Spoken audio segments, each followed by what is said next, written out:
열왕기상 17장 10절부터 16절까지입니다. 열왕기상 17장 10절로 16절입니다.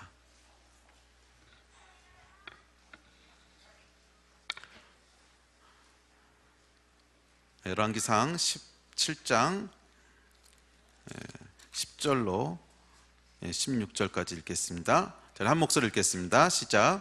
그가 일어나 사르밧으로 가서 성문에 이를 때에 한 과부가 그것은 나뭇가지를 줍는지라. 이에 불러 이르되 청하건대 그릇에 물을 조금 가져다가 내게 마시게 하라. 그가 가지러 갈 때에 엘리야가 그를 불러 이르되 청하건대 내 손에 떡 한 조각을 내게로 가져오라. 그가 이르되 당신 하나님 여호와께서 살아계심을 두고 맹세하노니 나는 떡이 없고 다만 통에 가루 한 움큼과 병에 기름 조금뿐이라. 내가 나뭇가지 둘을 주워다가 나와 내 아들을 위하여 음식을 만들어 먹고 그 후에는 죽으리라. 엘리야가 그에게 이르되 두려워하지 말고 가서 내 말대로 하려니와 먼저 그곳으로 나를 위하여 작은 떡 한 개를 만들어 내게로 가져오고 그 후에 너와 내 아들을 위하여 만들라. 이스라엘 하나님 여호와의 말씀이 나 여호와가 비를 지면에 내리는 날까지 그 통의 가루가 떨어지지 아니하고 그 병의 기름이 없어지지 아니하리라 하셨느니라. 그가 가서 엘리야의 말대로 하였더니 그와 엘리야와 그의 식구가 여러 날 먹었으나 여호와께서 엘리야를 통하여 하신 말씀같이 통의 가루가 떨어지지 아니하고 병의 기름이 없어지지 아니하니라. 아멘. 지난주에 이어서 엘리야의 이야기를 좀 더 살펴보려고 합니다. 우리가 지난주에 이 타락한 세상 가운데서 크리스찬으로 살아간다고 하는 것이 어떤 것인지에 대해서 살펴봤죠. 오늘도 이어서 두 번째로 타락한 세상 가운데 크리스찬이 어떻게 살아가야 되는지에 대해서 엘리야를 통해서 살펴보려고 합니다. 이 엘리야라고 하는 사람의 데스티니는 모든 사람들이 하나님을 떠나버린 것 같은 시대에 살았던 사람이었어요. 그렇죠? 엘리야는 참 어려운 시대를 살았던 사람이었습니다. 눈에 보이는 하나님의 나라가 거의 다 바알에게로 넘어간 것 같고, 그리고 자기 혼자만 남은 것 같은, 아무도 더 이상 하나님을 섬기는 것 같지 않은 그런 외로움과 또 위협과 두려움과 이런 시대 속에 살았던 사람이 엘리야였습니다. 그래서 이 엘리야의 삶을 통해서 우리가 아주 큰 도전과 메시지들을 받게 되는 것은 뭐냐 하면, 타락한 세상 가운데 하나님의 사람은 이렇게 살아가야 되는구나 하는 것을 배울 수 있는 그런 삶의 모델과 샘플이 되어준 사람이 엘리야지요. 그래서 엘리야의 삶을 통해서 우리 지난주에도 한번 살펴봤고, 오늘과 아마 길면 다음 주까지 엘리야를 통해서 이 타락한 세상 가운데 우리가 어떻게 하나님의 백성으로 살아가야 될지에 대해서 함께 말씀을 나누려고 합니다. 우리가 살고 있는 세상도 엘리야 때만큼은 아니겠지만 점점 살기 어려운 세상이 되어가고 있는 것을 봅니다. 인심도 점점 삭막해져 가고요. 신문에 나는 뉴스들을 보면 딸 키우는 부모들은 참 두려움 가운데 있게 되죠. 또 우리 아이들을 학교에 보내는 것이 그렇게 만만치 않습니다. 학교에서 왕따와 학교 폭력과 그런 걸로 말미암아 부모들한테 이야기는 못하지만 아이들이 다 망가져가고 있고, 자살률이 세계 1위, 자살률 세계 1위거든요. 그렇게 망가져가고 있는 아이들 보고 있는 것, 뿐만 아니라 또 교회는 점점 힘을 잃어가는 것 같고, 또 이 한국 사회 속에서 기독교를 향한 그런 공격들과 조롱들과 핍박들도 점점 수위를 높여가는 것 같고, 그래서 엘리야 때만큼은 아닐지 몰라도 우리도 과거에 비하면 훨씬 더 크리스찬으로 살아가는 것이 터프한, 훨씬 더 크리스찬으로 살아간다고 하는 것을 밝히는 것이 쉽지 않은 그런 시대를 살아가고 있습니다. 그리고 어떻게 보면 이것이 점점 나아지는 것이 아니고 점점 더 나빠질 것 같은 그런 불길한 예감이 드는 거죠. 한 10년 뒤에는 지금보다 훨씬 나아질 거야, 이런 소망이 있는 것이 아니라 지금이 어쩌면 시작인지도 모르겠어, 이런 생각이 드는 것이 더 이제 우리를 어렵게 만들지요. 하여간 엘리야 때만큼은 아닐지 몰라도 크리스찬으로서 살아간다고 하는 것이 그렇게 만만치 않은 그런 시대를 저희가 살고 있습니다. 크리스찬이기 때문에 받는 고난과 어려움도 있지만 이 사회 전체가 하나님을 떠나서 음란함과 폭력과 이기주의와 이런 데로 점점 흘러가다 보니까 꼭 크리스찬이 아니더라도 이 사회 속에서 살아가는 것이 점점 척박해지는, 과거에는 상상도 하지 못했던 일들을 우리가 염려해야 되는 그런 상황 가운데 살게 됐습니다. 그래서 이런 타락한 세상 속에서 과연 크리스천들은 어떤 역할을 감당하고 어떻게 살아야 되는 것일까? 거기에 대한 어떤 모범 답안을 제시하는 사람 중에 한 명이 엘리야라고 생각을 합니다. 그래서 우리가 엘리야의 이야기를 통해서 그러면 엘리야는 이 타락한 세상 가운데서 어떻게 하나님의 사람으로 살았을까? 엘리야의 삶을 크게 정리해 보면 크게 세 가지 단어로, 크게 세 가지 사역 또는 세 가지 단어로 요약을 할 수 있습니다. 그 첫째는 뭐냐면 영적 전쟁이에요. 그래서 엘리야 그러면 가장 먼저 떠오르는 것이 갈멜산에서 이룬 놀라운 영적 전쟁이죠. 그래서 엘리야는 적어도 구약에서는 뭐의 상징이냐면 영적 전쟁에서 승리한 위대한 용사의 상징, 이게 엘리야죠. 그래서 엘리야에서 하면 첫 번째 떠오르는 단어는 영적 전쟁일 겁니다. 두 번째 떠오르는 단어는 엘리야의 세미한 음성, 보통 다 기억하시죠. 엘리야가 큰 성공을 거두었지만 그럼에도 불구하고 이 아합과 이세벨에게 쫓겨서 막 도망갔을 때 그런 이 불 속에도 안 계시고 폭풍 속에도 안 계시고 하나님이 세미한 음성 가운데 엘리야에게 말씀하시는, 이것을 통해서 엘리야에게 뭐에 대한 말씀을 하세요? 그의 마음을 어떻게 하나님 앞에 지켜야 되는지 우리가 지난주에 살펴봤던 내용입니다. 하나님 앞에서 어떻게 그가 마음을 지켜야 되는지, 겉으로 드러나는 위대한 승리와 겉으로 드러나는 위대한 결과들이 영적 전쟁의 전부가 아니라 사실은 보다 중요한 게 있는데 엘리야의 마음이 어떻게 하나님 앞에 무너지지 않고 어떻게 이 세상 가운데 소망을 갖고 어떻게 이 세상 가운데 끊임없이 휩쓸려 가지 않고 그 마음을 세우고 든든히 지킬 수 있을까? 이것이 엘리야가 우리에게 전해주는 두 번째 메시지죠. 근데 마지막 세 번째 메시지는 뭐냐면 다음 세대에 대한 것입니다. 엘리야만큼 후계자를 잘 키운 사람은 성경에 거의 없어요. 엘리사가 등장하는데 엘리야의 2배의 영감을 갖고 등장하잖아요. 예. 그래서 이 엘리야가 그 다음 세대를 키우는 것에 성공했던 사람입니다. 그래서 엘리야는 엘리사만 키운 것이 아니라 선지자 학교를 세워서 수많은 선지자들을 키워내고 하여간 이런 다음 세대를 세우는데 성공했던 사람이 엘리야예요. 그래서 그 사역이 한 세대에 끝난 것이 아니라 조금 더 길게 사역을 이어갈 수 있도록 했던 이 사람이 엘리야입니다. 그래서 엘리야는 엘리사로 대표지는 다음 세대에 대한, 자, 이것이 엘리야에게서 우리가 찾아볼 수 있는 중요한 세 가지 단어죠. 영적 전쟁과 마음을 지키는 것과 다음 세대를 세우는. 자, 여기에 대한 말씀들을 함께 좀 살펴보려고 합니다. 근데 이 세 가지가 다 타락한 세상 가운데 우리가 어떻게 살아야 될지에 대한 해답을 주고 있는 거라고 믿습니다. 타락한 세상 가운데 어떻게 살아야 돼요? 세상과 타협하지 말고 결국 전쟁을 치를 수밖에 없겠죠. 그 전쟁은 물론 혈과 육에 속한 전쟁이 아니라 우리의 믿음의 전쟁입니다. 이 타락한 세상 가운데 우리도 계속 휩쓸려 갈 것이냐, 아니면 우리 믿음을 계속 지킬 것이냐 하는 영적 전쟁이 물론 있겠고, 두 번째는 우리 지난주에 나눴던 것이지만 사실은 그게 저는 결론이라고 생각합니다. 그래서 결론을 미리 지난주에 내고 시작을 했는데, 이 타락한 세상 가운데 결국 영적 전쟁도 그렇고 다음 세대를 키우는 것도 그렇고 엘리야가 했던 모든 사역의 가장 파운데이션은 뭐예요? 마음을 지키는 거죠. 마음을 지키는 거예요. 이 세상 가운데 마음이 휩쓸려 떠내려가지 않도록, 또 소망을 잃지 않도록, 교만하지 않도록 마음을 붙들어 매는, 마음을 지키는, 이것이 타락한 세상 가운데서 우리가 해야 될 가장 중요한 일이라고 믿습니다. 근데 마지막 세 번째는 이 타락한 세상이 끝내려면, 그래서 이 세상이 다시 하나님 앞에 돌아오려면 우리가 다음 세대들에게 축복하고 키워내야 되는 거죠. 만약 우리가 이 세대가 너무 어려워 그리고 넉넉히 있다면 다음 세대도 역시 너무 어려울 것이고 그 다음 세대도 너무 어려울 것이고, 그러면 소망이 없어요. 그래서 우리 다음 세대는 적어도 우리보다는 더 하나님의 사람들이 세워져야 되고 우리보다는 더 승리할 수 있는 사람들이 세워져야 되고, 그래서 결국 이 다음 세대 회복이 일어나도록 해줘야 되는 것이 이 세상을 살아가는 우리의 임무라고 믿습니다. 아멘. 그래서 오늘은 그 중에 이 두 번째 주제인 순서상 두 번째는 아니죠. 지난주에 마음 지키기를 했으니까 오늘은 그 중에 영적 전쟁이라는 것에 포커스를 맞춰서 엘리야의 삶을 조명해 보려고 합니다. 영적 전쟁이라는 것에 조명을 맞춰서 살펴보려고 하죠. 자, 엘리야의 삶을 통해서 영적 전쟁의 본질이 무엇인지, 그리고 우리가 이 세상을 살아가면서 어떻게 영적 전쟁을 해나가야 되는지, 이런 것들을 함께 따라가 보려고 합니다. 그런데 많은 사람들이 엘리야의 영적 전쟁 그러면 떠오르는 이미지가 있습니다. 그게 뭐냐면 갈멜산에서 불 내려오는 이미지예요.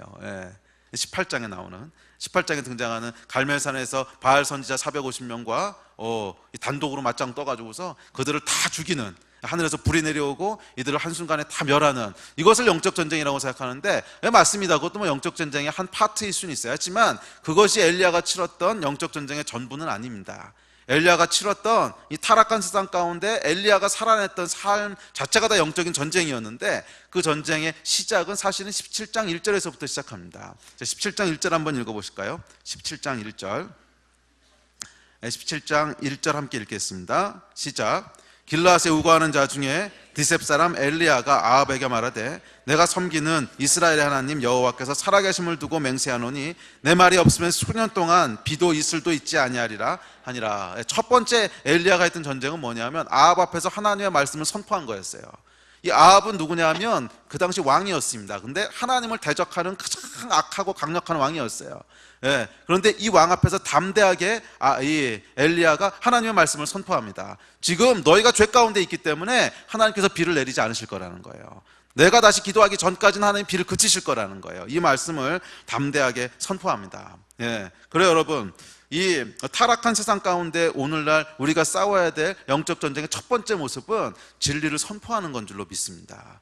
엘리야가 처음부터 갈멜산에 가가지고서 꽝 하고 영적 전쟁을 하는 게 아니었어요. 엘리야가 했던 첫 번째 전쟁은 이 세상 가운데 하나님의 진리를 선포하는 거였어요. 또는 나타내는 거였어요. 하나님이 지금 여기에 대해서 뭐라고 말씀하고 계신다. 하나님은 이런 분이시다. 하나님의 진리의 말씀은 이것이다. 우리 가운데 필요한 것은 복음이다. 하나님은 왕이시고 그분이 우리를 통치하신다. 하여간 하나님의 진리를 이 세상 가운데 선포하고 나타내는 것이 엘리야가 했던 첫 번째 싸움이었습니다. 그래서 여러분, 우리가 이 타락한 세상 가운데 살아갈 때 우리가 싸워야 될 첫 번째 싸움도 저는 이것이라고 믿습니다. 많은 경우 여러분, 우리가 이 교회에 대해서 사람들이 터프해지기 시작하고 또 사회가 점점 악해지기 시작하고 사람들이 미쳐가기 시작하면요, 그 가운데 우리가 크리스찬이라고 하는 것을 밝히는데 굉장히 움츠러들게 됩니다. 그러지 않으세요? 움츠러들게 돼요. 예. 예. 왜냐하면 그것을 밝히는 것 자체가 굉장한 스트레스와 또 어쩌면 손해를 감수해야 될지도 모르기 때문에, 그리고 그 사람으로부터 공격을 받을 수도 있고, 그 사람으로부터 뭔가 해코지를 당할 수도 있고, 또 무시를 당할 수도 있고, 이런 여러 가지 이유들 때문에 과거하고는 조금 달라진 것 같아요. 이 과거에 한 70년대, 80년대만 해도 나는 교회 다닙니다, 크리스찬입니다, 이거 밝히는 게 그렇게 어렵지 않았어요. 그리고 그렇게 얘기하고 다니면 사람들이 어떻게 봐줬냐 하면, 저 사람은 나는 예수를 안 믿어도 그래도 생각이 좀 있는 사람이구나, 착한 사람이겠구나, 이렇게 봐주는 이런 시선들이 있었기 때문에 한창 한국 사회가 이렇게 부흥하고 좋았을 때는 예수 믿는 걸 밝히는 것, 또 하나님의 가치에 대해서 우리가 얘기하는 것, 이 세상 가운데 사랑이 필요합니다, 십자가에 대해서, 용서에 대해서, 희생에 대해서 이런 말씀들을 나누고 선포하는 것이 별로 이렇게 거부감이 없었어요. 그리고 사람들이 자기는 안 믿어도 그래, 그게 맞는 말이지, 좋은 거지, 받아들이는 게 있었단 말이야. 그런데 이 사회가 악해지고 타락해지기 시작하면 이 말씀에 대해서 반항하기 시작합니다. 사람 튕기기 시작해요. 그래서 이것을 밝히는 것 자체가 굉장한 스트레스가 돼갑니다. 어떠세요 여러분? 삶의 현장 가운데 여러분이 크리스찬이라고 하는 것을 이렇게 당당하게 밝히는 것이 쉬우세요, 어려우세요? 여러분들은 다 믿음의 사람들이시기 때문에 당당하게 다 밝히시고 엘리야보다 더 위대한 승리들은 날마다 그렇지 않죠 여러분. 사실은 이게 그렇게 쉽지 않아요. 목사인 저도요, 목사인 저도 뭐 하시는 분이세요? 그럼 목사입니다 이 얘기하기가요 굉장히 쉽지 않아요. 왜냐하면 돌 맞을 것 같은 분위기가 있는 거죠, 어떤 데서는. 그러니까 어떤 데서는 얘기하는 게 괜찮은데 어떤 데서는 여기서 내가 목사라는 거 밝혔다는 잘못하던 돌 맞겠다, 이런 데가 있거든요. 자기가 이것을 밝히는 게 이렇게 쉽지 않다는 거예요. 그런데 엘리야가 싸웠던 영적 전쟁의 첫 번째는 뭐였냐면 하나님의 말씀을 담대하게 전하는 거였어요. 나는 하나님의 사람이라고 하는 걸 밝혔고요, 하나님이 지금 무엇을 원하신다고 하는 것을 전했다는 거예요. 이것이 우리가 싸워야 될 영적 전쟁의 첫 번째인 줄로 믿습니다. 여기서 여러분 우리가 성공하지 못하면 그 다음에 나오는 영적 전쟁이라고 하는 것은 다 무의미해요. 사실은 이게 순서가 있어요. 내가 하나님의 사람이라고 하는 걸 밝히지 않는데 과연 갈멜산의 전쟁이 일어나겠어요? 많은 사람들은 이 첫 번째로 했던 엘리야의 전쟁에 대해서는 그냥 스킵하고 넘어가고, 항상 내 삶 가운데 불이 떨어져 가지고서 엘리야처럼 놀라운 승리가 일어나는 순간만을 환상처럼 바라봐. 여러분, 그런 일이 일어나지 않아요. 바알 선지자들이랑 언제 붙게 되냐면 엘리야가 자기가 하나님을 섬긴다고 하는 것을 명확하게 밝혔으니까 충돌이 일어난 거지, 이거 밝히지 않는 사람은 일단 충돌이 일어나지 않습니다. 여러분, 이 중고등학생이 말이에요, 이제 왕따 문화가 심각하잖아요. 근데 왕따 당하지 않는 가장 좋은 방법은 뭐냐면 왕따 시키는 애들이랑 같이 있는 거야. 그러니까 왕따 당하는 애들 편에 서는 것이 아니고 왕따 시키는 나쁜 애들 있잖아요. 일진 애들. 그냥 걔네랑 같이 자연스럽게 어울리는 거예요. 그럼 왕따 안 당해요. 예. 크리스천도 마찬가지입니다. 그냥 하나님을 대적하는 사람들과 문화들 속에 내가 하나님의 사람이라는 걸 밝히지 않고 그냥 묻어가면 이제 거기선 충돌이 일어날 일이 없어요. 그러니까 영적 전쟁이 벌어질 일이 없다고. 그래서 영적 전쟁의 시작은 뭐냐면 내가 적입니다라고 하는 걸 밝혀야 되는 거야. 그래야 전쟁이 일어나는 거지. 안 그러겠어요? 내가 적인지 아군인지가 애매하게 하고 있으면 상대도 시비 안 걸어온다는 거예요. 그래서 이 타락한 세상 가운데 하나님의 사람으로 살아간다 그랬을 때는 내 소속과 신분을 명확히 밝히는 것부터 시작됩니다. 나는 크리스천입니다. 나는 하나님의 통치를 받는 사람입니다. 나는 하나님의 가치를 인정하고 존중하는 사람입니다. 이것을 밝히는 것, 그것이 우리가 싸우는 영적 전쟁의 첫 번째 시작인 줄로 믿습니다. 이것을 밝히는 것은 크게 두 가지로 나타나게 되는데, 두 가지 형태로, 하나는 복음 전도라고 하는 여러분들이 익숙한 형태로 그렇게 일어납니다. 복음을 전하는. 두 번째는 뭐냐면 복음을 전하는 것은 아니지만 내가 어떤 사람이라고 하는 것을 나타내는 형태가 있어요. 그러니까 선포하는 거죠. 그러니까 가령 예를 들어서 뭐 술자리에서 술을 거부한다든지, 아니면 뭐 동성애에 대한 토론이 벌어질 때 나는 그걸 지지하지 않습니다. 왜냐하면 나는 크리스천이기 때문입니다. 이건 자기를 밝히는. 자, 이건 크게나마 두 가지 형태로 이제 나타나게 될 거예요. 자, 첫 번째는 이 복음 전도하는 형태로 우리가 이 진리를 선포하는, 이것이 첫 번째 영적인 전쟁입니다. 근데 사회가 타락할수록 복음을 전하는 게 쉽지 않지요. 그래서 과거보단 지금이 복음 전도하는 게 훨씬 어려운 건 사실입니다. 근데 여러분, 이것도요, 제가 요즘 좀 느껴지는 건 뭐냐면 시즌이 조금 바뀌고 있다는 느낌이 들어요. 조금. 이게 사회가 말이에요, 어중간하게 타락했을 때가 복음 전하기가 제일 어렵고요, 아싸리 타락해버리면 그 다음에 또 기회가 생기요. 아싸리 타락해버리면. 어중간했을 때가 제일 어려운 것 같아요. 어중간했을 때는 교회에 대해서 사람들이 계속 뭐라 그러고 그러면서 세상은 살만하니까 어쨌거나 예수 안 믿겠다고 튕기는 건데, 아주 그냥 막 가버리잖아요. 그러면 사람들이 두려워하기 시작해요. 예수 안 믿는 사람도. 이 세상이 이렇게 가도 되는 건가? 이거 뭔가 이건 아닌 것 같은데. 두려움과 갈망들이 생기기 시작하면서 오히려 복음에 대해서, 뭐 다는 아니겠지만 복음에 대해서 마음을 여는 사람들이 생기기 시작하더라는 거예요. 근데 제가 요즘은 이렇게 보면서 오히려 한 3년 전, 4년 전보다는 나아지고 있다는 느낌이 들어요. 나아지고 있다는 느낌이 들어요. 왜? 사회가 아예 더 막 가고 있는 거지. 아예 더 막 가고 있는. 그래서 여러분, 지금은요, 조금 움츠렸던 데서 이렇게 기지개를 펴고 나오셔서 복음 전하는 걸 한번 조심스럽게 시도해 보세요. 의외로 여러분 주변에 복음 듣기 원하는 사람들이 있을 거예요. 의외로. 저도 여러분들에 대해서 이 복음 전하는 게 얼마나 어려운지는 저도 잘 이해하고 있습니다. 이해하고 있고요. 또 과거 한 5년, 6년 동안에는 진짜 악정고투를 했습니다. 우리 대학생 전도도요, 가보면 전부 다 막 문전박대하고 문 쾅 닫아버리고. 근데 그때하고 조금 달라지는 것 같아요. 조금. 그래서 여러분, 담대하게 한번 복음 전하는 일들을 다시 한번 움츠러든 데서 일어나서 주위를 한번 둘러보세요. 주위를 딱 둘러보면 이게 아닌데 그런 사람들이 보이실 거예요. 사는 게 이게 아닌 것 같은데 뭔가 이상해. 그런 분들이 보이실 거예요. 그러면 그분들에게 생명을 나누는 것부터 시작하십시오. 영적 전쟁은 하늘에서 불 떨어지는 것이 시작이 아니라 작은 데서부터 시작하는 거예요. 내 주위에 이 영혼에 대해서 관심이 있는 사람이 있는지 둘러보시고 거기에 하나님의 꼭 필요한 말씀들을 나누어주는, 이거 뭐 불가능한 일이 아니잖아요. 조금만 우리가 용기를 내면 할 수 있는, 여기서부터 시작되는 것 줄로 믿습니다. 아멘. 두 번째는 내가 믿는 바를 감추지 않고 나타내는 것인데, 이게 여러분, 제가 이야기할 때마다 이제 드리는 말씀이 있는데, 그게 뭐냐면 간판을 크게 걸라는 거예요. 간판을. 제가 이 미국에 유학생으로 있을 때, 유학생들은 예수 믿기가 상대적으로 쉽습니다. 상대적으로 쉬워요. 그래서 한국에서 신앙생활 안 하던 사람들이 이제 미국이나 중국이나 이런 데 유학생으로 오잖아요. 그러면 예수를 잘 믿어요. 그리고 신앙도 잘 지켜요. 그런데 문제가 있어. 유학생활이 끝나고 이제 한국으로 귀국을 하잖아요. 그러면 다 넘어지는 거야. 다 넘어지는 거예요. 그래서 제가 처음에는 제가 거기 이제 7년 동안 이제 미국에 있고 셀 리더로 있고 이러면서 그 전도하고 이랬던 형제들이 이제 공부 마치고 먼저 돌아가면 믿음 생활 잘해 그러고 축복해서 돌아보내는데 1년은 못 버티는 거야. 6개월 있다가 어디로 없어졌다 그러고 뭐 이러는 거예요. 그래서 이게 도대체 왜 이럴까? 그래서 고민하다가 제가 이제 발견한 게 하나 있습니다. 그게 뭐냐면 한국 사회가요, 이렇게 쭈뼛대고 있으면 약간 버틸 수 있는 사회가 아니야. OX를 분명히 해야 되는 사회더라고. 그러니까 예를 들어서 형제들은 가장 많이 넘어지는 게 이제 술자리죠. 취직해가지고 술자리에 가면은 술 한잔 따라주면서 이제 상사가 먹어. 그러면은 거기서 안 먹겠습니다. 이 얘기하기가 너무 어려운 거잖아요.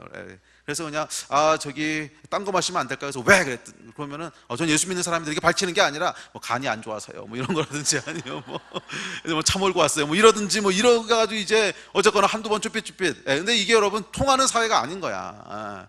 그러면은 그때는 이렇게 위기를 넘겼을지 몰라도 다음에 또 그러고 또 그러고 또 그러서 결국에는요 그 마실 때까지 사람을 가만 안 놔두는 이게 이제 한국 사회인데 뭐 술자리만 그런 게 아니고 다른 것도 다 비슷해요.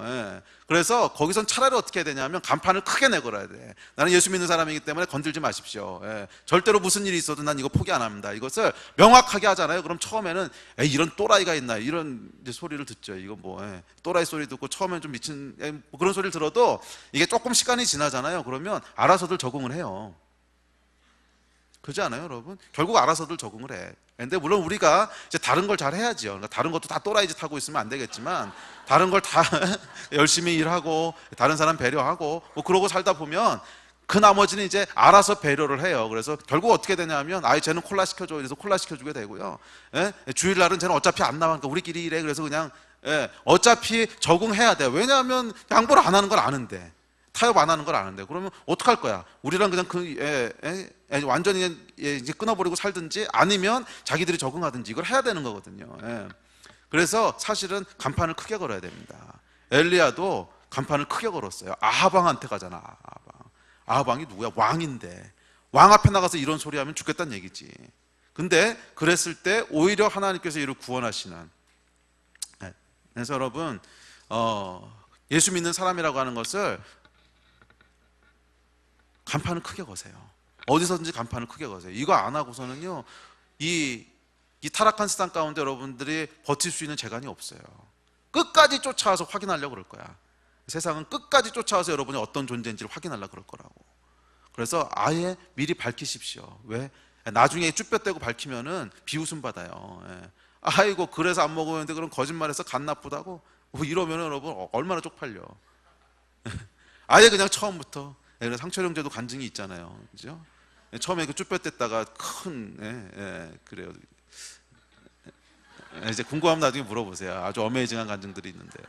근데 간판을 크게 걸면요, 간판을 크게 걸면 하나님께서 이제 보호하시고요. 결국 사람들도 알아서 적응하게 돼 있습니다. 그래서 우리가 이 영적 전쟁을 하시려면 명확하게 여러분들의 아이덴티티를 밝히셔야 돼요. 나는 예수 믿는 사람입니다. 나는 크리스천입니다. 나는 그래서 주일날은 교회를 갑니다. 그래서 명확하게 밝히셔야 돼요. 안 그러면 계속 끌려다니게 돼요. 아멘. 근데 이제 뒤에 나오는 2번, 3번도 같이 잘하셔야 됩니다. 이거 안 하시고요. 1번만 막 강조하면요, 결국 여러분 또라이 소리 듣고 왕따 당할 거예요. 두 번째, 세 번째가 있습니다. 이 두 번째는 뭐냐면, 자, 이렇게 두 번째 싸워야 될 싸움은 믿음의 싸움이에요. 엘리야가 아하방 앞에서 하나님의 말씀을 선포하자 어떻게 됩니까? 왕이 노하지요. 왕이 노해가지고서 엘리야를 죽이겠다고 쫓아다니기 시작합니다. 이때부터 엘리야의 자맹이 시작되죠. 몰래 도망 다니면서 몰래 도망 다니는 이 일이 시작됩니다. 그런데 이 도망 다니던 엘리야에게 필요했던 것은 뭐냐면 하나님께서 나를 먹이시고 하나님께서 나를 지키신다고 하는 믿음이 필요했어요. 그래서 두 번째 싸웠던 믿음의 싸움은 뭐냐면 이렇게 내가 어떤 존재인지를 밝혔을 때 받게 될 여러 가지 위협들이 있죠. 직장에서 혹시 손해를 보게 되지 않을까, 아니면 부모님으로부터 어떤 말을 듣지 않을까, 약간 수많은 걱정들과 위협들이 있는데 그 다음에서 두 번째 싸움은 내 안에서 일어나는 믿음의 싸움이야.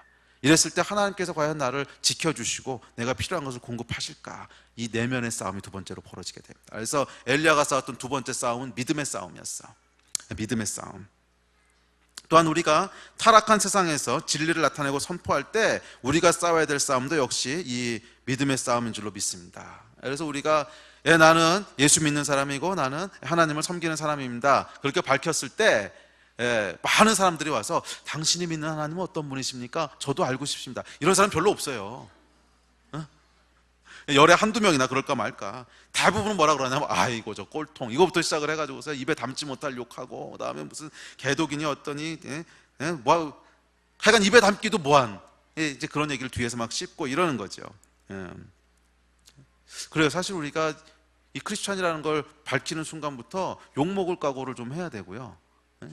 또 사람들로부터 공격적인 대접을 받을 가능성들을 염두에 둬야 되고, 또 손해를 좀 봐야 될 수도 있어요. 제가 이번에 미국에 다녀오면서 참 믿기 어려운 건데 실제로 일어나고 있는 것들을 봤어요. 이번에 미국에 갔을 때 우리 신촌에 임상일 전도사님이랑 같이 조금 돌아다니 한 4, 5일 정도 같이 시간을 보냈는데, 이분이 이제 그 모교인 벌클리에 가서 이제 학회를 참석하고 또 아는 사람들도 만나고 뭐 이러고 왔는데, 이 분위기를 전달해 주는데 제가 지난번에도 말씀드렸지만 학교 안에 동성애 분위기로 가득 차 있더라는 거예요. 특별히 교수들 사회에.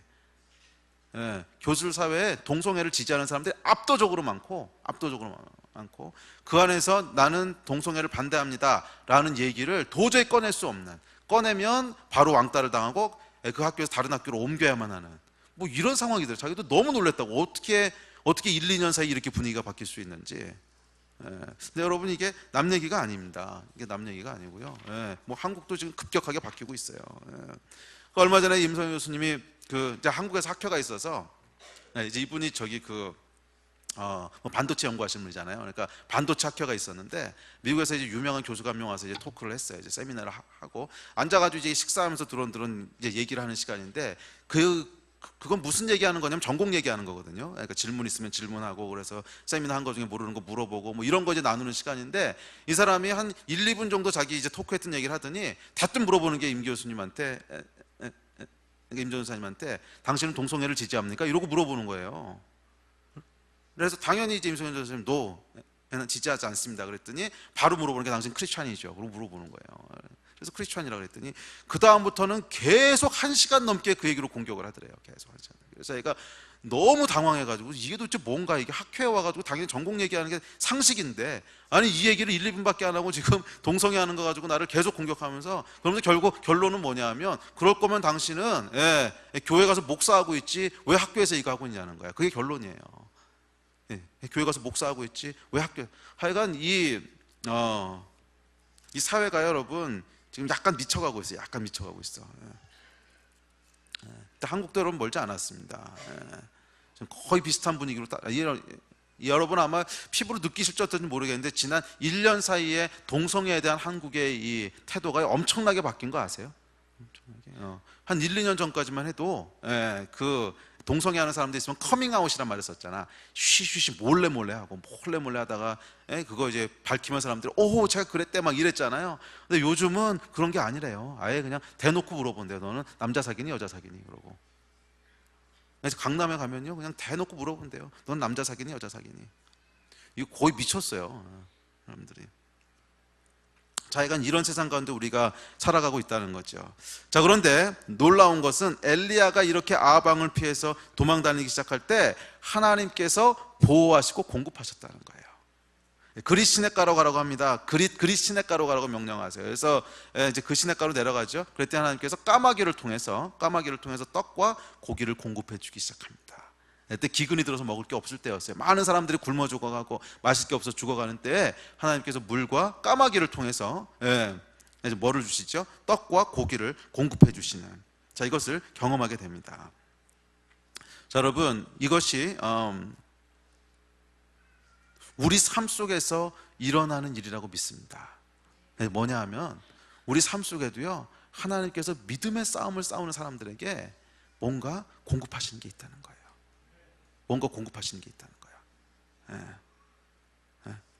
떡과 고기를 공급하신 사건들이 있다는 거예요. 우리 삶 가운데 여러분 하나님의 사랑과 기적을 경험하게 되는 것은 이 믿음의 싸움 가운데로 들어갔을 때인 거 아세요? 믿음을 선포하고 진리를 선포하고, 그래서 뭔가 어려움을 당하게 되고 위로가 필요한 상황이 되고, 이때요 하나님께서 우리에게 하나님을 경험하는 문들을 여신다는 거예요. 곰곰이 한번 여러분 우리 삶을 돌아봅시다. 여러분 신앙생활 가운데 간증이 있으세요? 하나님이 내 인생 가운데 개입하신 간증이 있으세요? 마지막으로 간증했던 게 혹시 언제세요? 쭉 한번 돌아보세요. 크고 작은 간증들, 뭐 대단한 간증은 아니라도 하여간 하나님께서 내 삶 가운데 일하셨던 일들. 많은 사람들이 우리 신앙생활 가운데 하나님이 개입하시길 원하지요. 그런데 참 안타까운 것은 이 이야기에 그냥 그러니까 이 관람객이 돼 있어. 관람객이 영화를 보면서 와 대단하다, 재밌다, 엘리야 이야기 들으면서 와 재밌다, 또 우리 앞에 살아갔던 믿음의 사람들, 뭐 헤븐리맨이라든지 뭐 하늘에 속한 사람이라든지 아니면 하이디 베이커라든지 뭐 이런 사람들 간증 들으면 와 대단하신 하나님 그러는데 나는 그냥 구경꾼이야. 영화 보고 있는 거야. 내 인생은 그냥 밋밋해. 아무 일도 일어난 적이 없어. 평범해. 밋밋해. 뭔가 조금 여러분 이상하다는 생각 들지 않으세요? 왜 엘리야의 삶 가운데는 이런 역사가 일어나고, 왜 브라더 윤의 삶 가운데는 그런 역사가 일어나고, 왜 하이디 베이커의 삶 가운데는 그런 역사가 일어나는데 내 삶 가운데는 안 일어날까? 편애하시나? 아니 여러분, 그게 차이가 아니라 첫 번째 스텝을 밟지 않았기 때문에 그래요. 첫 번째 스텝이 뭐예요? 하나님의 진리의 말씀을 선포하는, 내가 어떤 사람인지를 드러내는, 그래서 믿음의 선한 싸움을 계속 싸워나가야 되는, 하나님의 공급하심이 정말로 필요해지는 이런 환경 가운데로 들어갔을 때 거기서 하나님이 일하신단 말이에요. 그런데 이 환경 가운데로 들어가질 않는 거지. 왜? 첫 번째 단추를 안 끼는 거예요. 내가 어떤 사람이라고 하는 걸 밝히질 않아. 내가 크리스찬이라고 하는 걸 드러내지 않아. 그 결과 별로 부딪힐 것도 없어. 그냥 사이좋게 일진들하고 잘 살아. 그러면 거기서 하나님이 개입하실 여지가 없는 거죠. 뭐 잘 살고 있는데 뭐. 우리 삶 가운데 하나님을 경험하는 일들이 점점 적어지는 이유는 사실은 이것 때문이 아닐까. 네. 이 환경 가운데로 들어가면 하나님께서 일하십니다. 아멘. 네, 여러분 조금만 용기를 내보세요. 여러분이 생각하는 것보다 훨씬 더 신나는 하나님의 역사가 있어. 네, 그래서 사실은 여러분 세상이 타락하고 힘들면요 마음 아프긴 하지만 하나님을 경험할 수 있는 기회는 훨씬 더 늘어나는 거 아세요? 그러니까 믿는 사람들은 그 가운데 또 다른 즐거움이 있는 거야. 세상은 타락하고 힘들어갔지만 그 가운데 오히려 하나님을 경험할 수 있는 기회들은 막 늘어나는, 아니 이런 기쁨과 즐거움이라도 있어야 살맛이 나는 거 아니겠어요? 세상은 다 힘들어가고 망해가고 하나님 경험하는 것 하나도 없고, 그럼 우리는 무슨 맛으로 살라고. 오히려 이런 때가 하나님을 더 많이 경험할 수 있는 찬스라는 거예요. 그리고 그것은 여러분 아주 먼 곳에 있는 것이 아닙니다. 아주 먼 곳에 있는 것이 아니라 우리가 조금만 믿음의 용기를 내면, 조금만, 그래서 내가 예수 믿는 사람이라고 하는 것을 조금만 명확하게 밝히면, 복음을 전하는 일을 조금만 용기를 내면 거기서요 우리가 생각하지 못했던 하나님의 역사들을 경험할 수 있다는 거예요. 아멘. 여러분 이게 진짜 영적 전쟁의 본질인 줄로 믿습니다. 갑자기 하늘에서 불 떨어질 거 기대하지 마시고요. 한 발만 내가 하나님의 말씀에 순종해서 내가 예수 믿는 사람이라고 하는 것을 조금만 용기 내서 명확하게 하고, 조금만 타협하지 않고 믿음대로 살고, 그랬을 때 당연히 이제 핍박이 올 거예요. 당연히 욕도 먹을 거야. 그렇지만 그것이 하나님이 내 인생에 개입할 수 있는 진짜 기회가 된다면 할렐루야 여러분. 아멘.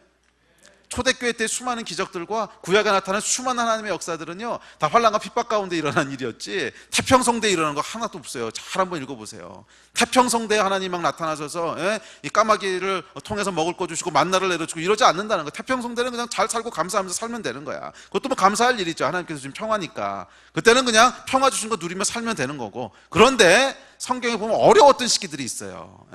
엘리야의 때라든지 아니면 사도행전의 시대라든지 아주 어려웠던 때에는 어마어마한 하나님의 역사들을 경험하잖아.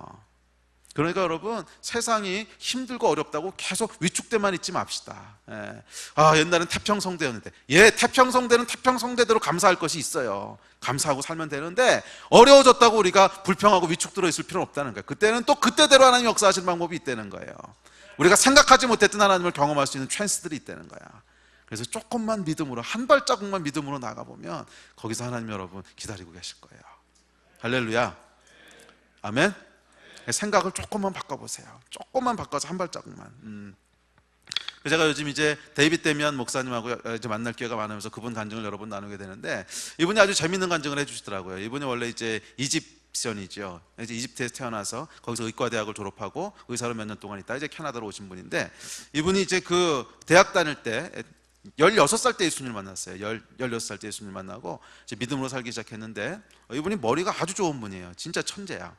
그래서 이집트에서 가장 좋은 의과대학을 들어가고, 거기서 20대 때 이분이 발견한 수술법이요, 이집트 의학대학 교과서에 그걸로 그러니까 지금도 실려 있어요. 그러니까 굉장히 스마트한 분인데, 이분이 학교 다닐 때 워낙 똑똑하니까 이제 교수들의 총애를 받았습니다. 교수들의 총애를 받아서 너는 이제 장래의 학교에서 교수가 돼가지고서 이제 학교를 이끌어갈 제목이다 막 이러고 이제 총애를 받은 거지. 근데 문제가 하나 있어. 얘가 계속 복음을 전하는 거야. 근데 이집트는 이제 이슬람 국가잖아요. 그러니까 계속 복음을 전하니까 총장이 이제 계속 불렀습니다. 젊은 데미안을 불러서는 너 그러지 마라. 너 그러다가는 이제 큰일 난다. 졸업 못할 수도 있고, 졸업 못하는 게 문제가 잘못하면 죽는다. 그래가지고 계속 이제 사랑으로 회유를 했습니다. 총장이 아끼니까 계속 했는데 얘가 말을 안 듣는 거야. 다른 건 다 착하게 말 듣고 잘 따라하고 공부도 너무 잘하고 너무너무 약간 엑설런트한 애인데, 얘가 계속 복음을 전하는 거예요. 계속 복음을 전하는 거야. 이제 그러다가 이제 하루는 이 데이빗 데미안 목사님이 캐나다 여자랑 이제 결혼을 하게 됐습니다. 결혼을 하게 돼서 약혼자를 만나러 캐나다로 이제 가야 되게 됐어요. 그래서 근데 이집트 같은 경우도 이제 비자를 받으려면 학교에서 서류를 떼줘야 된대요. 서류를 떼줘서 나라에서부터 여행 허가를 받아야만 여행할 수 있는데, 보통 그렇잖아요, 제3세계들이. 그래서 허가를 받아야 되는데, 중국도 그렇죠. 중국에도 우리나라 오려면 우리나라 비자 받아야 되는 것이 아니고 중국 정부에게 먼저 여행 허가를 받아야 되죠. 그리고 비자 받고 나와야 되는데, 이제라도 마찬가지예요. 그래서 나라의 허락을 받아야 되는데, 이제 대학에서 서류를 떠줘야 이제 받는 거죠. 총장을 찾아갔습니다. 캐나다 가겠다고 그랬더니 총장이 회유책으로 안 되니까 채찍을 든 거예요. 절대로 못 떼어준다. 너는 절대로 캐나다 못 간다. 캐나다 못 가는 것뿐만이 아니라 지금 네가 하고 있는 행동을 멈추지 않으면 너는 절대로 내가 총장으로 인한 졸업 못한다. 졸업장을 절대로 안 줄 거다. 그랬어요. 그랬더니 이 데이빗 데미안 목사님이 아주 담대하게 거기서 또 믿음의 싸움을 싸웁니다. 내가 캐나다에 가고 못 가는 것은 당신이 결정하는 게 아닙니다. 내가 섬기는 하나님이 이 땅의 왕이시고 그분이 결정하시는 겁니다. 아주 염장을 지르는 거지.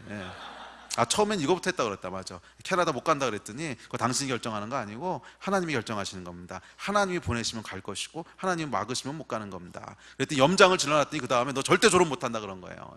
그랬더니 또 더 염장을 지르는 거야. 졸업하고 못하는 건 당신의 손에 달려있는 것이 아닙니다. 그래서 내가 섬기는 하나님 뭐 어쩌고 했더니 하여간 내 눈에 흙 들어가기 전에 너는 졸업 못한다고. 어째 그러고서는 하여간 나왔어요. 나왔는데 놀라운 것은요, 아무 이유도 없이 그러고 나서 이틀인가 3일 있다 총장이 잘린 거 있죠. 잘리고 새 총장이 왔어. 새 총장은 아무런 스토리를 몰라. 그래서 비자 내주고 졸업장 내주고 졸업한 거잖아요. 여러분, 하나님께서 이게 여러분 이 원리가 있습니다. 영적인 원리가 있어. 하나님을 경험하는 영적인 원리가 있다고. 항상 하나님께서는 태평성대에 잘 살고 있을 때 이런 어떤 간증들이 나오게 하시는 분이 아니에요. 그땐 그냥 감사하면서 살면 되는 거야. 근데 어려운 시기가 오잖아요. 그럼 하나님께서는 믿음의 백성들을 찾으세요.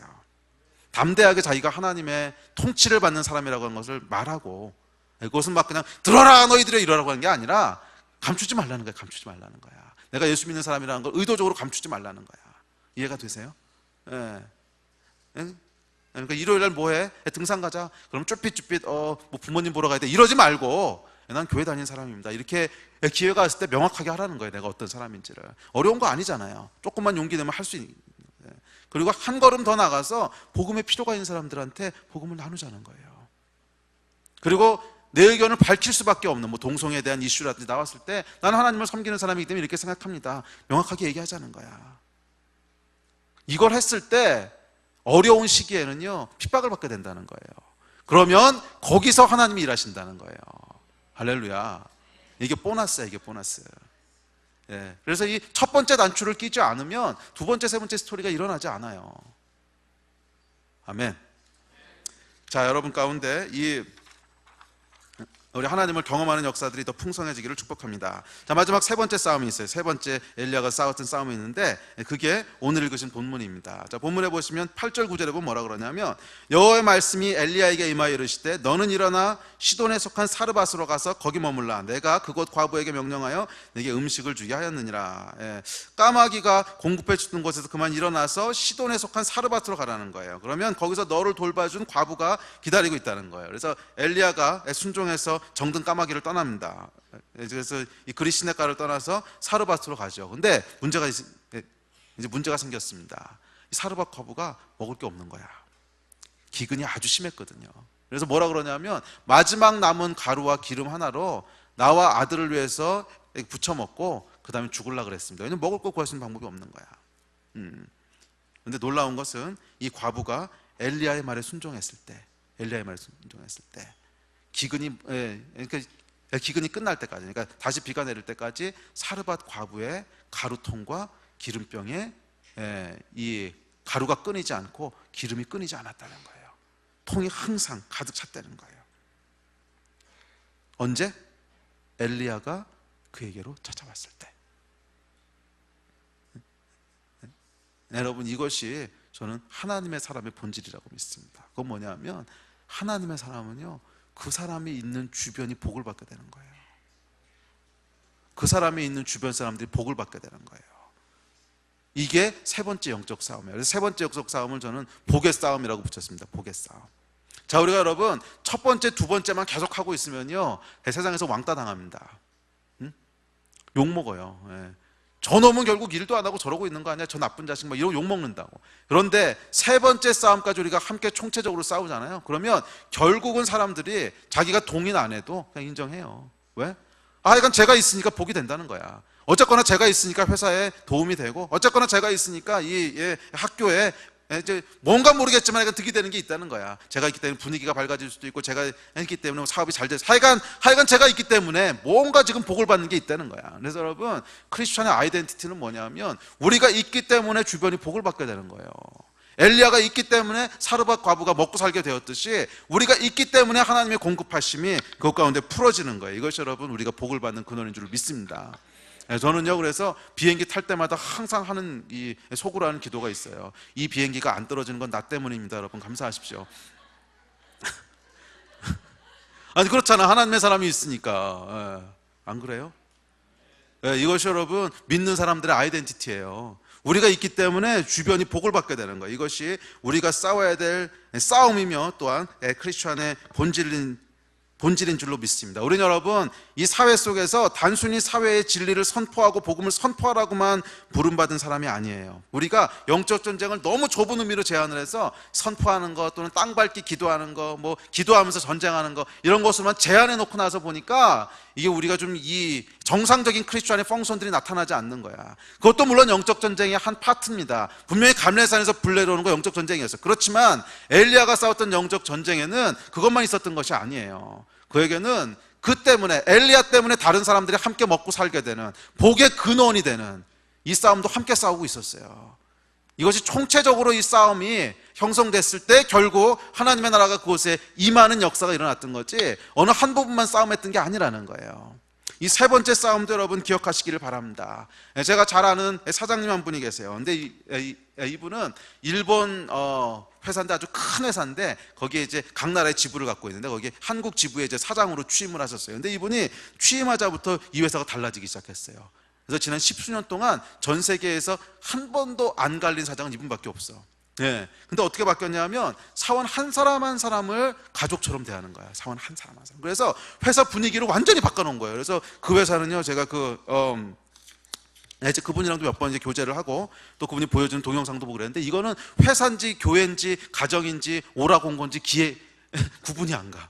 회사 분위기가 너무 좋은 거예요. 너무 좋은 거예요. 한 부서가 정말 막 가족같이 지내고 그 안에 누가 이제 아프다 그러면은 서로 돈 내가지고 막 이렇게 이제 약 사주고요. 한 명이 아파가지고 못 나오는데 휴가를 쓸 수 없어. 그러면은 막 자기가 대신 일해주고 사람 나오지 말라고 그러고 하여간 분위기가 너무너무 좋은 거예요. 근데 이게 도대체 어떻게 된 건가 봤더니 이분이 지난 10수년 동안을 그 회사에서 일을 한 거예요. 복의 근원이 되는 일을. 그래서 그래서 사람들 정말 진심으로 대하고 사장이라고 찍어 누르지 않고 정말 필요한 게 있으면 자기 거 털어서 도와주고 막 이러면서 이분이 회사를 교회처럼 만들었어. 정말 회사를 교회처럼 만들었어요. 그래서 그러다 보니까 무슨 일이 벌어지냐면 회사의 능률이 높아지기 시작해요. 왜? 일하는 게 기쁘니까. 네. 그러니까 사람들이 이 경제 위기가 와서 힘들어지잖아요. 그러면 휴가고 뭐고 반납하고 나서 일하는 거야. 왜? 이 회사가 없어지면 안 돼. 너무너무 좋은 거야, 여기가. 예. 그래서 여러분, 이것이 이제 이 복의 근원이 되는 싸움인 줄로 믿습니다. 이 한 사람이 그 회사에 들어옴으로 말미암아 회사가 복을 받게 되는 거야. 그 안에 분위기도 엄청나게 달라지고 회사의 수익률도 높아지고 그러니까 이 본사에서도 이분을 자르질 않아요. 자를 수가 없어요. 왜냐하면 이분 때문에 지금 엄청난 이익을 보고 있는데, 예? 이분이 대단한 능력이 있어서 그런 게 아니라 이분 때문에 회사 분위기가 완전히 그냥 굉장히 능률적인 분위기가 된 거예요. 예. 이해가 됐어요? 무슨 얘기인지. 복의 근원이 되는, 복의 근원이 되는 이 싸움이 더해질 때 비로소 사람들이 복음이 뭔지를 보게 되는 줄로 믿습니다. 그리고 이것이 복음에서 멀어진 타락한 세상 속에서 우리가 싸워야 될 싸움이에요. 예를 또 하나 들어드릴게요. 지난 몇 년간 한국에서 가장 큰 영향력을 미친 책 중에 하나가 바보 의사 안수연이라는 책이죠. 이 책 혹시 읽어보셨어요? 예. 아마 청년들한테 지난 10년 동안 가장 큰 영향력을 미친 책 2권 중에 한 권이라고 보통 평가를 하던데, 이제 하나가 내려놓음이라는 책이고 하나가 이 바보 의사라는 책인데, 이 청년은 제 그 대학부 후배입니다. 제가 영락교회를 나왔는데 대학부 5년인가 후배예요. 후배인데 어느 날 제가 2006년도였어요. 이제 이메일을 받았어요. 이메일을 받았는데 뭐 긴급 중보, 그래가지고 막 이메일이 왔어요. 봤더니 우리 후배인 안수현이라는 친구가 군의관으로 있다가 유행성 출혈에 갑자기 감염돼가지고 갑자기 쓰러졌는데 사경을 헤맨다는 거예요. 그래서 기도해달라고. 그래서 이제 기도를 열심히 했습니다. 열심히 했는데 한 3, 4일 뒤에 소천했다고 이제 연락이 왔어요. 그래서 마음은 아팠지만 이제 그런가 보다. 그래서 참 착하고 진짜 믿음 있는 청년인데 하나님 너무 빨리 데려가셨다고 마음 아프다 이러고 있었는데, 참 놀라운 것은 이 청년의 이야기는요, 장례식장부터 시작을 합니다. 장례식장이에요. 영락교회 역사상 한경진 목사님 이후에 가장 많은 사람이었어요.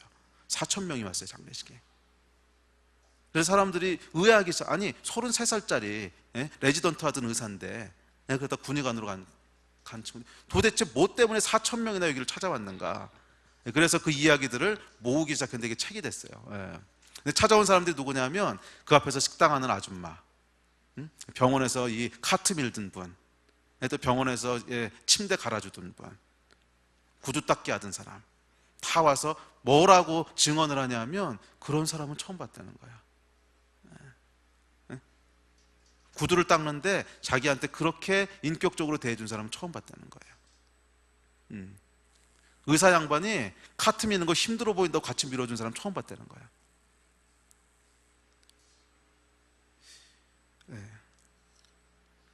복의 근원이 되는 삶을 산 거죠. 복의 근원이. 이 크리스찬이 싸워야 될, 여러분, 세 번째 싸움의 본질인 줄로 믿습니다. 그것은 단순히 선포하고 믿음을 지키는, 땅 밟기만 하는 그런 싸움이 아니라 이 세상에 복의 근원이 되는 삶을 함께 사는 거예요. 이게 세 번째 싸움이에요. 그래서 나 때문에 주변 사람들이 복을 받게 되는 거야. 나 때문에 복을 받게 되는 거야. 할렐루야. 이 싸움에서 승리하는 저와 여러분이 되시기를 주의 이름으로 축복합니다. 자, 그런데 여러분 그거 아세요? 이 싸움에는 아주 중요한 게 있습니다. 아주 중요한 게 순서가 있는 거야. 자, 제가 사실 이런 설교는 처음 한 건 아닐 겁니다. 복의 근원이 돼야 되고 우리가 사회에서 빛과 소금이 돼야 되고, 저뿐만이 아니라 오늘날 교회에서 끊임없이 선포되는 이제 메시지죠. 우리는 세상의 빛과 소금입니다. 또 선행을 통해서, 구제를 통해서 사회의 어떤 하여간 끊임없이 선포되는 메시지인데 이게 생각처럼 쉽지 않다는 게 문제죠. 근데 아마 시도해 보신 분들은 좀 아실 거예요. 이렇게 설교를 이렇게 듣고 나서 은혜 받고 나면은 우리 안에 이제 이 감정이 움직이기 시작하죠. 그래서 맞아, 나도 그렇게 한번 살아봐야 돼, 이런 생각들 하시죠. 만약 그 생각을 전혀 안 하신다면 그것도 좀 문제지. 근데 하여간 이런 이제 도전들이 있지요. 그러면 뭘 하냐 하면 이제 시도하기 시작합니다. 그래서 나도 내가 있는 뭐 직장이면 직장, 가정이면 가족, 학교면 학교에서 복의 근원이 될 거야. 그래가지고 사람들한테 막 이제 관심을 갖기 시작하고 잘 대해주기 시작하고 막 그러는데, 이게 문제는 뭐냐면 이놈의 인간들이 내 진심을 몰라주는 거잖아. 아니 그렇게 하면은 감동받았어요. 그래서 하나님은 누구세요? 이거 물어볼 줄 알았는데 한 달 지나고 두 달 지나도 아무것도 물어보지 않고 오히려 당연한 듯이 생각하고 내가 섬기면 그것을 그냥 이용이나 해먹고 막 그러다 보니까 막 이제 열받는 거죠. 예. 그래가지고서 한 달 두 달쯤 하다가 에이 이까짓 거 못하겠다 이래가지고서 때려치든지 아니면 제풀에 넘어져가지고 점점 시들해지든지. 이게 여러분 우리가 계속 겪고 있는 패턴 아닌가? 이거 시도 한 번도 안 해본 분은 없을 거 아니에요. 내가 복의 근원이 돼야지. 가정에서, 이제 회사에서, 학교에서 결단하고 시도하고 다 하는데 이게 성공을 잘 못하는 거잖아.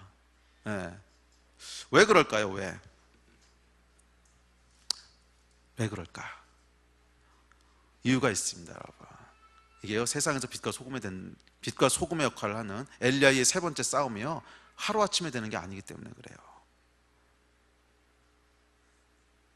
하루아침에 되는 게 아니야. 엘리야가 여러분 사르밧 과부의 빈 통을 채우기 전에 까마귀가 그를 채웠던 것을 먼저 경험했어요. 까마귀가 그를 채우는 것을 경험하기 전에 핍박과 환난을 도망다녀야 되는 믿음의 선택을 경험했어요. 핍박과 환난의 믿음의 선택을 경험하기 전에 하나님의 말씀을 선포하는, 담대하게 선포하는 일들을 경험했어요. 엘리야가 여러분 갈멜산에서 마지막 전쟁을 하기 전까지요, 수많은 믿음의 여정들이 있었던 거 아세요? 근데 우린 이것들을 다 스킵 해가지고서 바로 결과만 따먹고 싶어 하는데 그렇게 일어나지 않는다는 거야. 적어도 여러분, 적어도 우리가 다른 사람의 복의 근원이 되기 원한다면, 다른 사람의 복의 근원이 여러분이 하나님으로부터 복을 받았던 경험이 있어야 됩니다. 사르밧 과부의 빈통이요, 내가 까마귀로부터 내 통이 채움받은 걸 경험해 본 적이 없는데 나를 통해서 사르밧 과부를 채우는 일은 안 일어난다는 거야. 이게 우리가 맨날 실패하는 거 아니겠어요? 내가 가지고 있는 능력, 내가 가지고 있는 자산, 그걸로 돕는 게 아니에요. 그걸로 돕는 건 한계가 있어. 내 건강도 한계가 있고, 관심도 한계가 있고, 시간도 한계가 있고, 재산도 한계가 있고. 그래서 한계까지 돕다가 안 되면은 에이씨 못하겠다 그러고 넘어지는 거라고. 아니요, 이런 걸 하나님께서 얘기하신 게 아닙니다. 복의 근원이 된다 그랬을 때 인본주의적인 구제나 도움을 얘기하는 게 아니에요. 그러면 뭐예요? 까마귀가 엘리야에게 채우는, 하나님께서 엘리야에게 역사하시는 하나님의 은혜가 그 위에 머무는 이것이 채워졌을 때 거기서부터 흘러나가는 거야. 그냥 거기서부터 흘러나가는 거예요. 늘상 하나님께서는 엘리야를 먹이셨어요. 왜? 보호해야 되니까. 그러다 보니까 엘리야랑 같이 먹고 살아야 되는 사르밧 과부도 그냥 곁다로 먹이시는 거야. 밥숟가락 하나 더 넣으시는 건 이해가 되세요? 그러니까 나에게 하나님께서 까마귀를 통해서 공급해 주는 게 한 번도 안 일어났는데 사르밧 과부한테 가가지고서 같이 먹고 삽시다, 그러면 갑자기 채워지는 게 아니라는 거죠.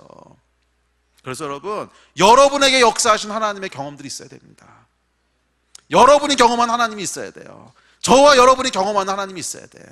믿음으로 살기로 선택했을 때 하나님께서 나를 이렇게 보호하셨고, 믿음으로 살기로 선택했을 때 하나님께서 나를 이렇게 공급하셨고, 이것이 경험되어지는 사람이 어느 곳에 가든지 밥숟가락 하나 더 얻는 거야. 왜? 어차피 하나님은 내 통은 채우고 계셔.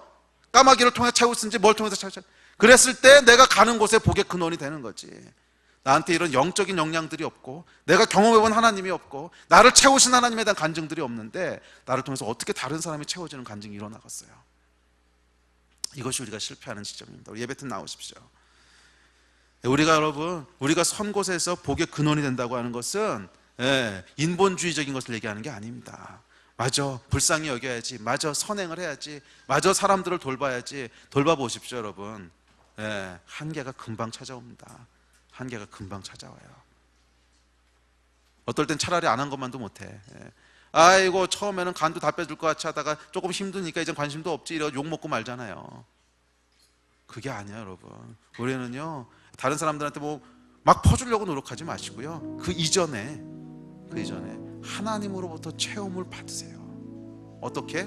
믿음의 삶을 삶으로, 말씀대로 내가 어떤 사람인 것을 명확하게 하고, 어려움과 고통 가운데서도 믿음 양보하지 않고, 하나님이 나를 채우시고 공급해 주시고 믿고 따라가고, 그랬을 때 조그만 거라도 까마귀로부터 공급하는 거 경험하고, 조그만 거라도 와 하나님이 진짜 이렇게 하시는구나 그거 보고, 그랬을 때 여러분이 굳이 나누지 않아도요 주변에서 보고 있는 거 아세요? 제가 저러고 어떻게 살래나 그러고 봤는데 그래도 사네. 저거 뭐야? 저거 하나님이 계신 거 아니야? 나도 한번 그렇게 해보고 싶은데. 영적인 영향력이 흘러가면서 여러분 그 사람도 복을 함께 받게 되는 것이지, 이런 영적인 영향력이 전혀 흘러가지 않는데 어떻게 그 사람이 복을 받겠어요? 우리가 여러분 우리 이웃에게 복의 통로가 되고, 그것이 가정이든 학교든 직장이든 복의 통로가 된다고 하는 것은 내가 먼저 하나님을 경험하는 것이 있어야 되는 겁니다. 나에게 먼저 믿음의 삶이 있어야 되고요, 나에게 먼저 하나님께서 까마귀를 통해서 계속 주시는 것이 있어야 되고, 그래서 내가 하나님과 누리는 삶을 보고 주변에서 영향을 받는 거야. 쟤는 좀 다르게 사는 것 같은데 나도 저렇게 살아보는 게 조금 더 좋은 거 아닐까. 그리고 거기에 여러분 영적인 것과 더불어 우리에게 주신 것들을 함께 나누고 진실한 마음으로 사람을 대하고, 그랬을 때 빵 하고 하나님의 역사들이 일어나는 것이지, 이런 영적인 도우심이 없이 여러분 그냥 몸으로 갖다 퍼보면요 결국 지쳐요. 결국 지치게 돼 있어요. 그러면 여러분 우리 가운데 일하실 하나님을 먼저 좀 기대합시다. 아멘. 우리 함께 좀 기도했으면 좋겠습니다. 이 다음 세대를 세우는 것도 여러분 마찬가지입니다. 이 다음 세대에 대해서 우리가 집에서 아이들 키우면서 야 너희는 그렇게 텔레비 보고 있으면 어떡하냐, 너희는 책을 읽어야지 책을. 그럼 자기는 진창 텔레비 보고 있어. 이렇게 해서 여러분 우리 다음 세대가 키워지는 게 아니에요. 내가 하나님 앞에서 누리고 있을 때 그냥 아이들이 함께 보고 누리게 되는 거지. 아멘. 그러면 여러분 우리가 이 세상에 복의 근원으로 보내심을 받았습니다. 맞아요. 우리도 데이빗 데미안처럼 또 놀라운 사장님의 간증처럼 또 바보 의사처럼 이렇게 세상 가운데 복의 근원이 되고 복을 전하는 사람으로 하나님 세우실 겁니다. 그러나 그 전에 우리가 포커스해야 될 것은 나에게 역사하실 하나님, 내가 믿음의 길에 서 있을 때 나와 함께 하실 그 하나님, 이게 먼저 우리 삶 가운데 경험되어지고 부어져야 될 줄로 믿습니다. 우리 그 일로 해서 같이 함께 잠깐 좀 기도했으면 좋겠습니다. 우리 기도합시다.